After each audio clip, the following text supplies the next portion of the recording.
Well, good afternoon, everyone. Once again, we like to welcome everyone here for another midweek, this week not so musical meditation. I have the distinct honor and pleasure, privilege to welcome many of my colleagues today as we share with you today, as we take some time to reflect on our gratitude and to just center ourselves for what is to come and what it now is. It's just a wonderful day to be here. And as you can see, even on my slide this morning, this afternoon, all the hands together representing our team and representing our community, that there's so much that we can accomplish with our community, with one another, encouragement, laughter, support.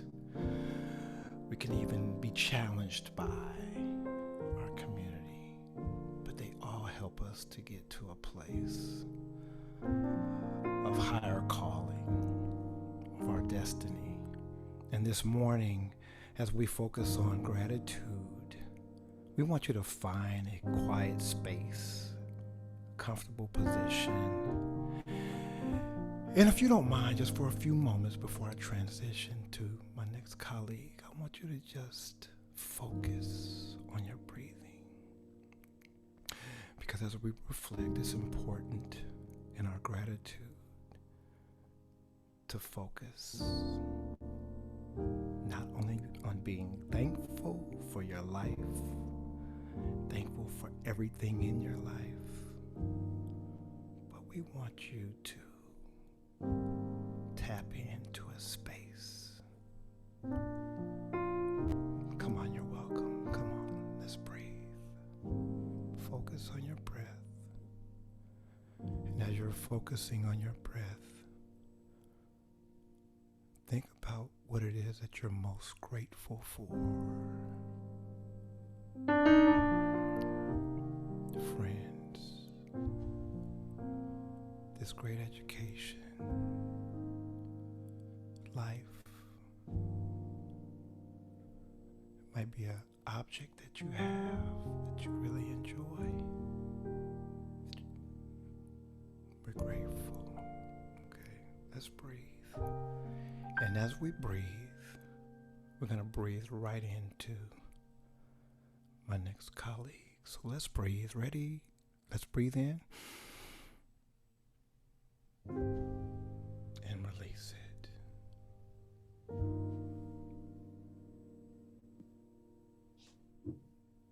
Thank you, Maury. Hi, everyone. Good afternoon. My name is Shweta Chaitanya, and I'm the Hindu chaplain in the Office of Spiritual and Religious Life. This season in particular, I'm feeling grateful for us just being us, for the unique humor, the silliness, and the light we all offer effortlessly to ourselves and to those around us. Um, there's a short passage that's been resonating with me, which I'll share. And for me, it's one that invokes this deep, sort of warm feeling of appreciation and celebration for our lovely individuality. So I'll share the passage. It's from a book called Guided Meditations, Explorations, and Healings by Stephen Levy. Nonsense and kindness are exquisite playmates for the serious work of healing. Play softens the body and opens the heart's throat. It lets us sing our song as we remember it, to make a joyous sound and dance in the fields of the spirit. Be your own fool. Kabir says, we have ways within each of us which will never be known by anyone. Trust those ways. Walk nobody's path but your own. Trust your vision. Be a lamp unto yourself. and I will turn it to my next colleague.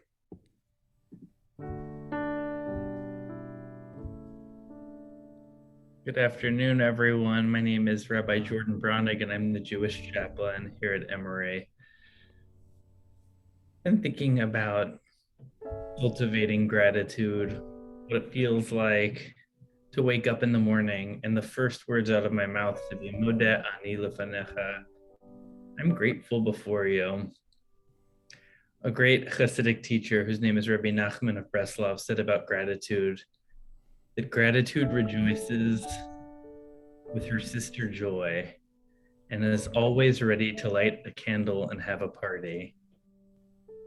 I love this. Gratitude rejoices with her sister joy and wants to light a candle and have a party. Sometimes we think about gratitude as something that's it's just so chill. But maybe it's like also about the joy that we feel being together, that sense of real pleasure and delight, and gratitude comes along. He continues, gratitude doesn't like the old cronies of boredom, despair, and taking life for granted. So as we move towards the final season and towards the end of the year, let's say goodbye to boredom and taking life for granted. Let's embrace a little bit more gratitude in our daily lives.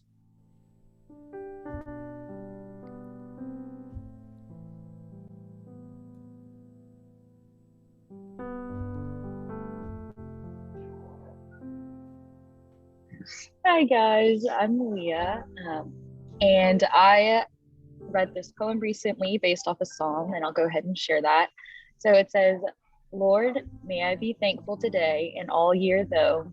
May praise and thanksgiving come daily from me to you. May I be made aware of all you have done for me. May I not lose my gratitude or the love I have for thee.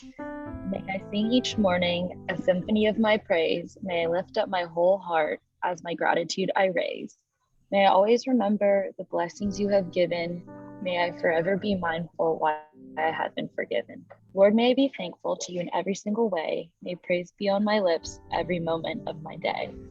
And it's just kind of a simple poem, but it's just kind of nice to just simply be gracious for what you have and kind of let go sometimes and not focus on the future. So.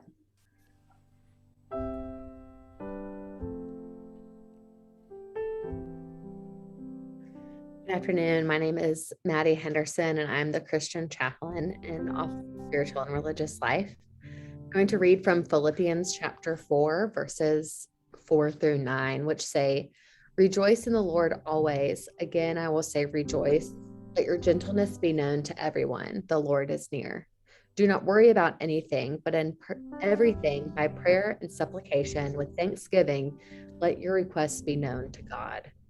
And the peace which surpasses all understanding will guard your hearts and your minds in Jesus Christ. Finally, beloved, whatever is true, whatever is honorable, whatever is just, whatever is pure, whatever is pleasing, whatever is commendable, if there's any excellence, and if there's anything worthy of praise, think about these things. And I was thinking about this passage in light of finals and the stress that we all are under, students, faculty, and staff as we wrap up this semester. And that when our anxiety or when our stress becomes overwhelming, to kind of do like as in this image, just look out the window, look at something outside of ourselves, whatever is honorable, whatever is pleasing. For me, that's nature. And I try to connect, with the natural world if I am feeling overwhelmed. And that's an invitation I have for you today as well, that when you're anxious, take a moment to think about what's outside of yourself.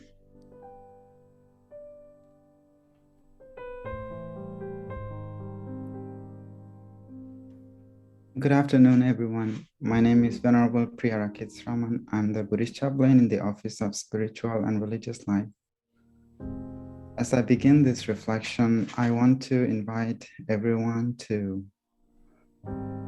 remember to bring to mind some object, some people, or whatever it has been, whoever it has been, supportive to you in these past few weeks, months, or this past year. And while doing this, you are welcome to close your eyes. Just sit back in your seat and just relax.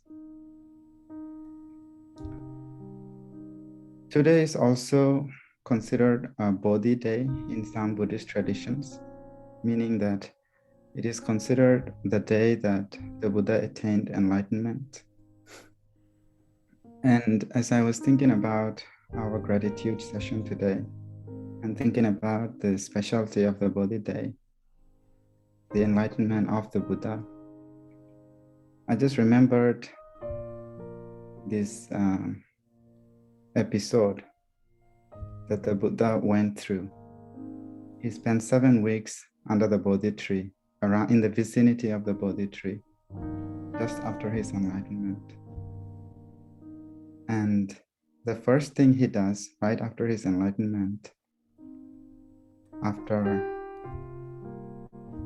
enjoying the bliss of his newly attained enlightenment, the first thing he does is walks a few steps away from the Bodhi tree, stands there, gazing at the Bodhi tree for a week. And the text says that that was his expression of gratitude, of acknowledging the support that he received from the Bodhi tree, which was sheltering him during his practice for enlightenment. So whenever I think about this image, it has a profound impact on what gratitude means to me. What I understand is that we oftentimes think of being grateful to the people in our lives, or not just people, but other lives. Sometimes people are grateful to their pets too, for being a company to their suffering, to their struggles. But what this image brings to my mind is that we can also be grateful to many other supportive systems around us who may not be actively participating in our lives, but just there, just by being themselves, we find so much support. So during this time of gratitude, it may be good to just remember, it could be the people, it could be other forms of support that we have received so far. And in this way, we can allow ourselves to just expand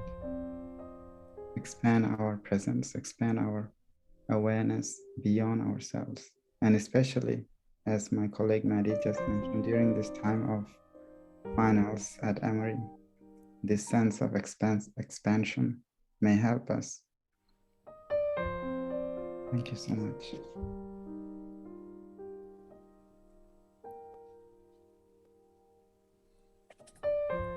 Hello, everyone. My name is Myrna Gonzalez Montalvo, and I am a second-year master's student at Rollins, and I'm also the VP of Community Engagement for the Graduate Student Government Association. And today I wanted to share a writing that I came across, and I'll read it to you. And it says, be thankful that you don't already have everything you desire, because if you did, what would there be to look forward to? Be thankful when you don't know something, for it gives you the opportunity to learn. Be thankful for the difficult times, because during those times you grow. Be thankful for your limitations, because they give you opportunities for improvement. Be thankful for each new challenge, because it will build your strength and character. Be thankful for your mistakes, because they will teach you valuable lessons. Be thankful when you're tired and weary, because it means you've made a difference. It's easy to be thankful for the good things. A life of rich fulfillment comes to those who are also thankful for the setbacks. Gratitude can turn a negative into a positive. So find a way to be thankful for your troubles, and they can become your blessings. And I wanted to share this as many times we're stuck in the negative, and it's hard for us to realize that every setback, as the reading mentioned, is an opportunity to improve. to be better and to receive blessings. So thank you so much, and I will pass it on to the next panelist.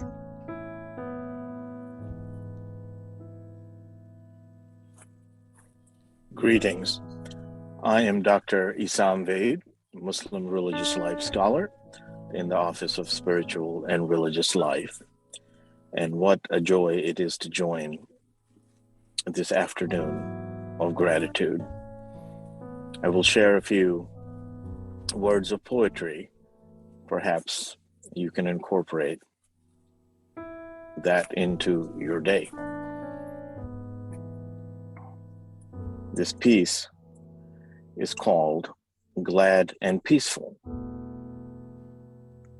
Be grateful for your life, every detail of it, and your face will come to shine like a sun, and everyone who sees it will be made glad and peaceful. Persist in gratitude, and you will slowly become one with the sun of love, and love will shine through you. It's all healing joy. These are a few lines of poetry from Maulana Jalaluddin Rumi from a book called The Discourses. And now on to my next colleague.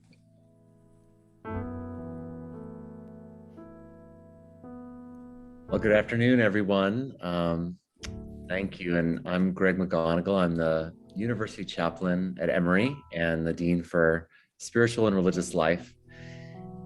And first, I want to say thank you to all of my colleagues who have shared from Emory Spiritual Life, and of course, Maury, who plays so beautifully always, and especially our GSGA students who invited us to meditate on gratitude today.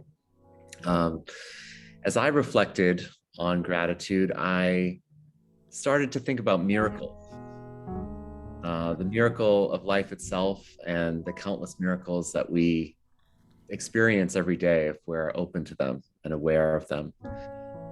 And of course, many of our traditions celebrate miracles at this time of the year: the miracle of oil lamps that don't run out, the miracle of God announcing a new way of peace from a baby in a manger, light and enlightenment, so many miracles. And maybe we need this light when the world is a little darker and a little colder. But one quotation I think about when I think about miracles is by the Transcendentalist Emerson, someone from my tradition. And he says, "I believe in miracles because I can raise my own arm. I believe in miracles because I can remember. I believe in miracles because I can speak and be understood by you." And whenever I hear this, it just reminds me of just how miraculous life is in so many ways, great and small, as everyone has shared today. And my prayer is that I hope we can take a consciousness of miracle and wonder into this season. There are many challenges, as we've said, academic, personal, global challenges we know. But if we can take a consciousness of miracle and wonder, and also the miracle of community that we have from one another, and the love and the support that we receive and give to one another, then hopefully we can find ourselves in a place of miracle and celebration. So we wish a season of light and gratitude and hope and peace to you and all those whom you love.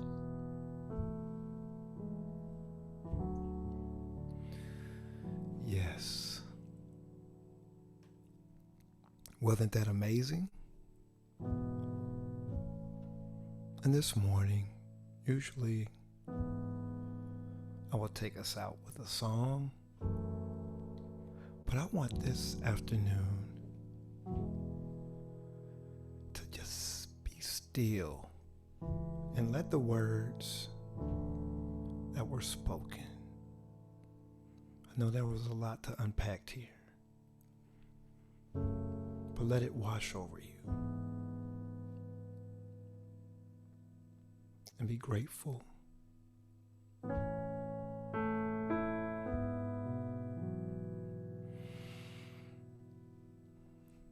Be still and be grateful. So much good.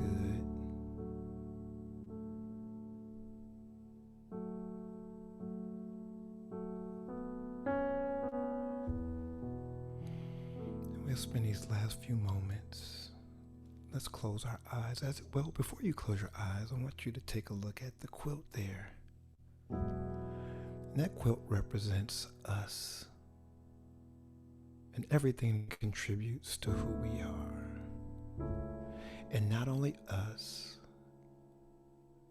it includes our experiences, our joys, our sorrows, our laughters, our successes, victories, and triumphs, and even those things that challenge us to make us stronger. For in all of it, we give thanks. Bible talks about give thanks in everything, for this is the will of God concerning you. In whatever state that we find ourselves in, we've learned to be content, because there's so much to be grateful for. Take a deep breath and know that you are part of the fabric of our community, of our existence. This quilt would not be possible without you.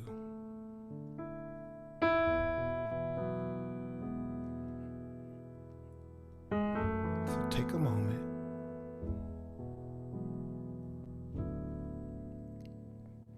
Be happy in your faith. Say a prayer. Utter thanks. Speak well of. Acknowledge the miracles. And as we get ready to close, let's take a deep cleansing breath and smile. Ready? 1. Here we go. Let's take that breath and go.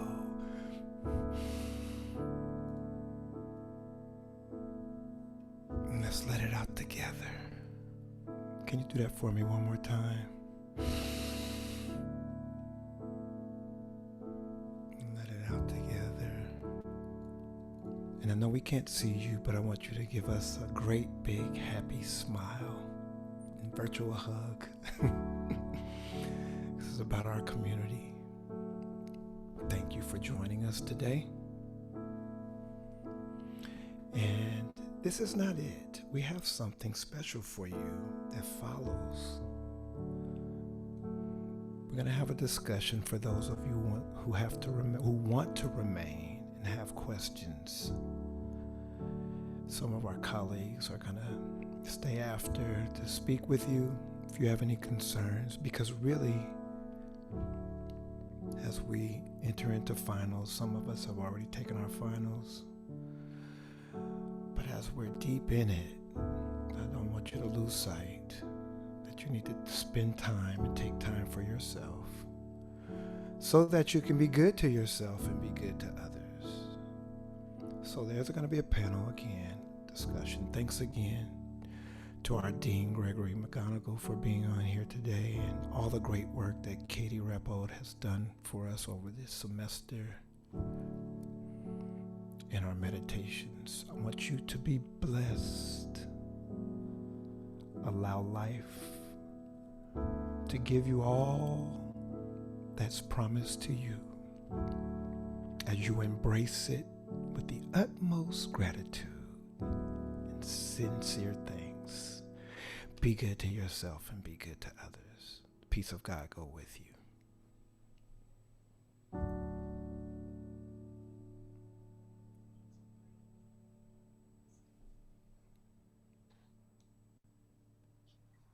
Thank you, everyone. To get this Q&A started, we have a couple of questions that students put together that are ready for our panelists. But if you have any questions yourself, feel free to send them in the chat. So to start with this Q&A, I would first like to ask everyone who shared, why did you choose the poem, psalm, or reading that you did? Was it for any particular reason, something about it that really spoke to you? Or if you could just share why this piece.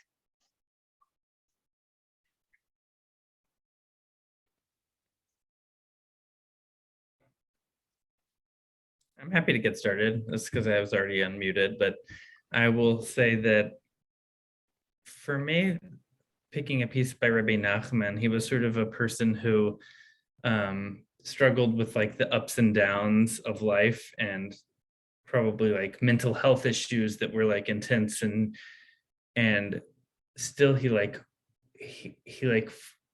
worked to like experience joy in his daily life. And by being joyous, he saw himself as like experiencing the gratitude that he like wanted to feel on a daily basis. And I don't know, I like that. For me, like finding practitioners who know the sort of reality of life, that gratitude is easy, like theoretically, but when things are hard, to still be able to say, like, I'm pushing myself towards thankfulness. And I feel like in my own life, like there are moments where it's like, oh, this is easy. There's so much joy right now. And then there are the moments where it's like, oh, life feels a little darker. Where am I gonna be able to feel that sense of thankfulness and gratitude? I'm not gonna call on people, but I'm happy for y'all to jump in. Thank you for sharing. Yes, anyone that would like to share why did they choose what they shared today? I can jump in here as well. I've been thinking about how I relate to my past experiences, and thinking a lot about what does it look like to walk with them, walk alongside them. And I don't know if anyone else has had this experience of, you'll randomly be sitting somewhere doing something, and all of a sudden you remember something you did, and you might, cringe a little because you're like, oh, why did I do that? And when I thought about that, I was like, okay, well, is there a way I can carry this with me, those experiences, those times in life, and feel okay about them? And so when I read the passage, I loved how it was a celebration of our own unique expressions, our own unique paths in how we go about living our lives. And I love the piece of the quote that talked about how there are ways within us that are only known to us, and to trust those. And so I felt that really spoke to me, especially when thinking about things in the past, thinking about, being overcritical of the way that we're acting in the present too. So I thought it brought a sense of lightness, and to appreciate those silly moments in life as well. So that's what stuck out to me about the reading that I picked.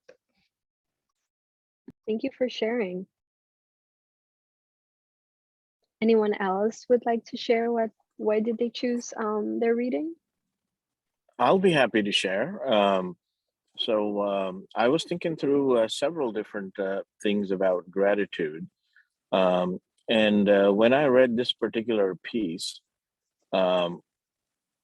it sort of connected with spirituality and religious practice, because it starts off by saying, be grateful for your life. And our 5 daily prayers in the Islamic tradition are connected to that concept. But then it goes on to say, and every little detail of it.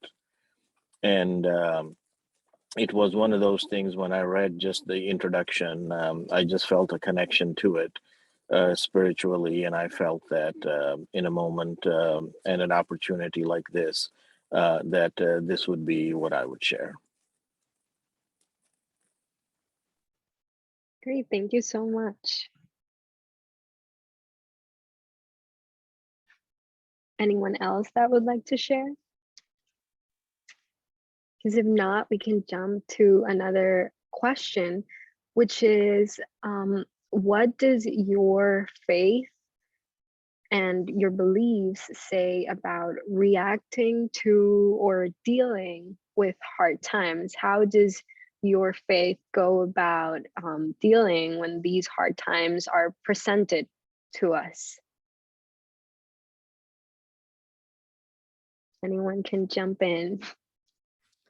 So I think I'll jump in. I feel like the passage I read today speaks a little bit about that, but my tradition also offers, weeping during hard times. I've been thinking a lot about Psalms that reflect about how the Israelites, when they were in exile, wept by the rivers of Babylon. And that was all that they felt they could do, was just sit and weep and remember, as we deal with grief. That's something I've thought a lot about, but also to have hope that, the Christian tradition promises, and the promises of the tradition, to have hope in those. So it's a lot to offer and to choose from.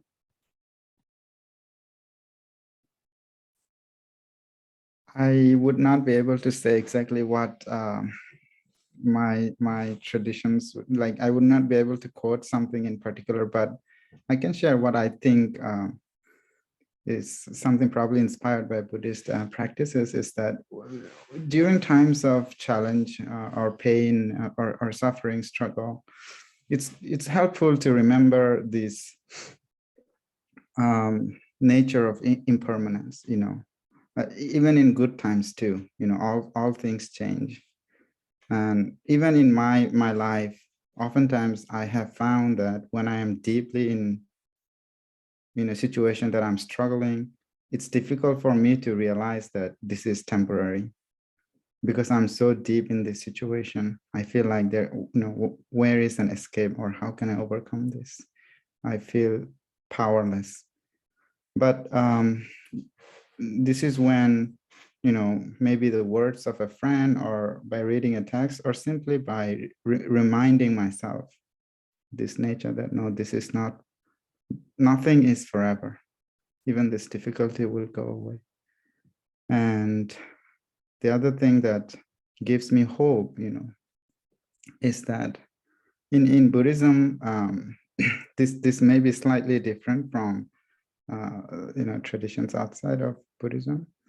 There is a very interesting,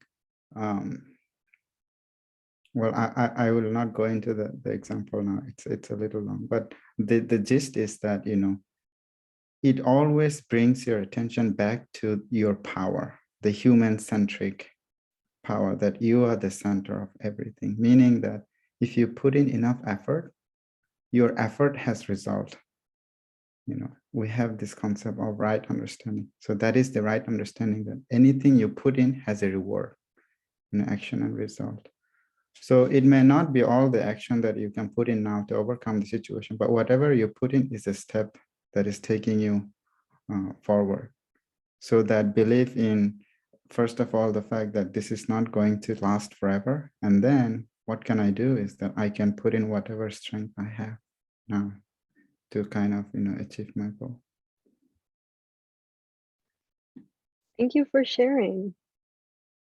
Is there anyone else that would like to share what does their faith or belief say about reacting to or dealing with hard times? I might just quickly add, in a lot and I can't speak for all Hindus, but one thing for me that's always been kind of strangely like this weird solace for me is reading stories, like rereading stories that I grew up hearing about different deities in the tradition, saints in the tradition. And in a lot of the stories, I think the language in which their lives are recounted or their miracles and things like that are recounted. I remember growing up and sometimes like catching myself also crying along with the characters who are crying.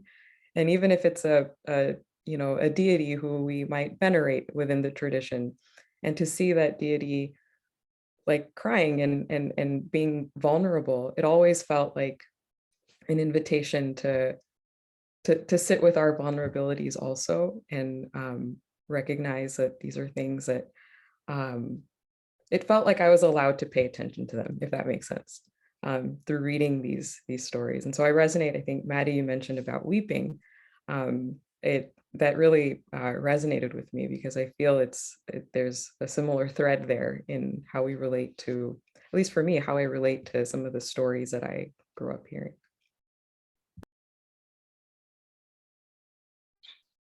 Thank you. That's very interesting. I haven't looked at or heard of someone that kind of looks at that way for encountering these hard times.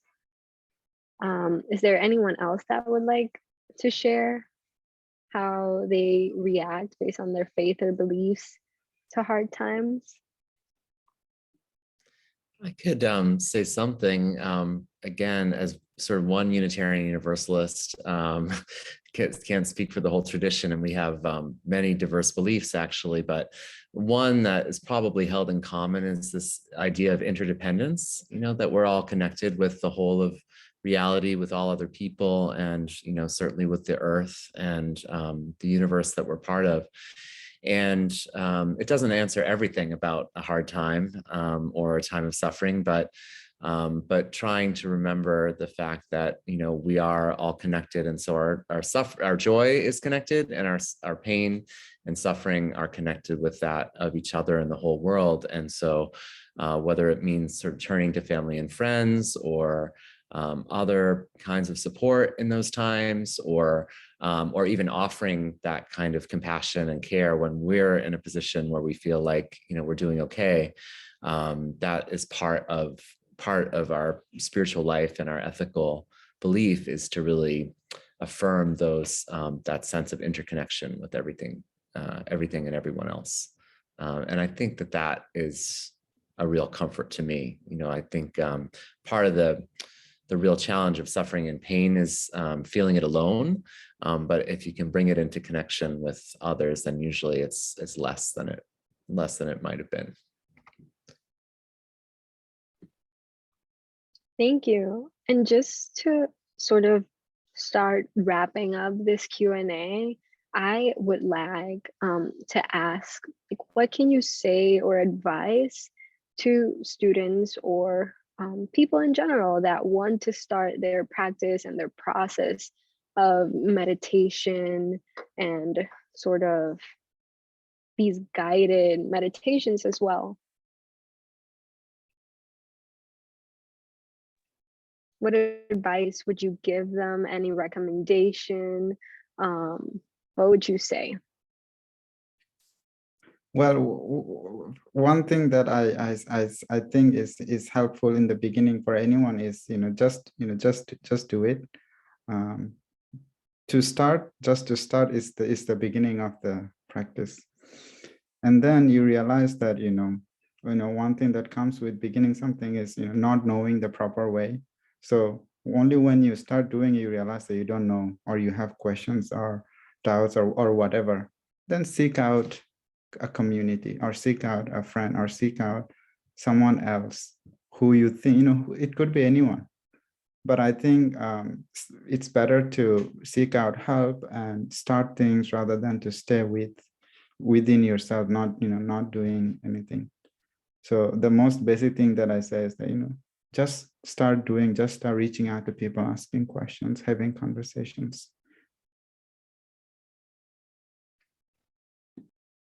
Thank you. Any other advice or recommendation that comes to mind if someone just says, like, I want to start meditating or start learning the practice of meditation?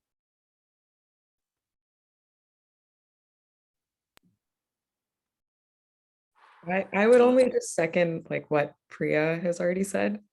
I really, I think going at this, like following whatever inspiration we have, and seeing where that takes us, I think is a beautiful way to go about this, even though it does seem like a trial and error way, but I think that's the best way.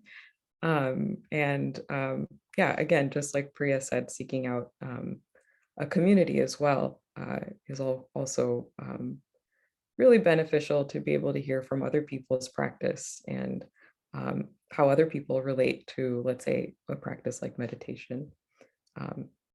So yeah. I might just add, not to be too self-promoting, but here at Emory, we're blessed with about 20 or 30 different spiritual communities that do offer many opportunities for meditation, prayer, just coming together for a meal even, or talking one-to-one with one of our chaplains or spiritual leaders. So there are many communities and also many people at Emory who do this on a regular basis and would love to talk with anyone, and everything is open to everyone. There's no commitment that's required or anything to be part of exploring meditation or prayer or practice with any of our communities, but certainly welcome anyone who is wanting to explore more anytime. Thank you. And you mentioned some resources that the Office of Spiritual and Religious Life has. Do you mind mentioning other resources that the office has, just so that our students can know that they can reach out for the different resources? Of course, yeah. So one easy way to probably look things up is through our website, which is religiouslife.emory.edu. It has a lot of information. We have a weekly e-newsletter as well that lists both our weekly opportunities for a gathering, as well as like there are many special one-time events that happen as well.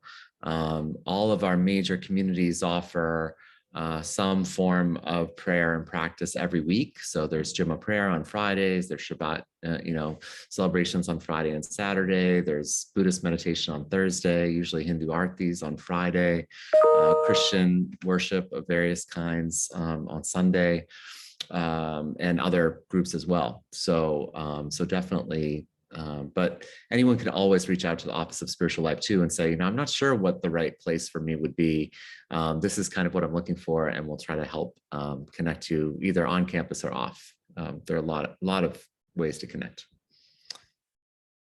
Anyone could add as well if other things come to mind too, of course. One thing that is good about all the opportunities that Reverend Greg just mentioned is that when you go into one of these or any of these spaces, you will meet people like yourself, others like yourself who are probably also, trying to start something for the first time even. So then as we were talking earlier, talking with them also helps, to find a community, to find a person to practice with. So spiritual fellowship is very helpful. Great. Thank you so much. Is there anyone that would like to share something else before we close our Q&A?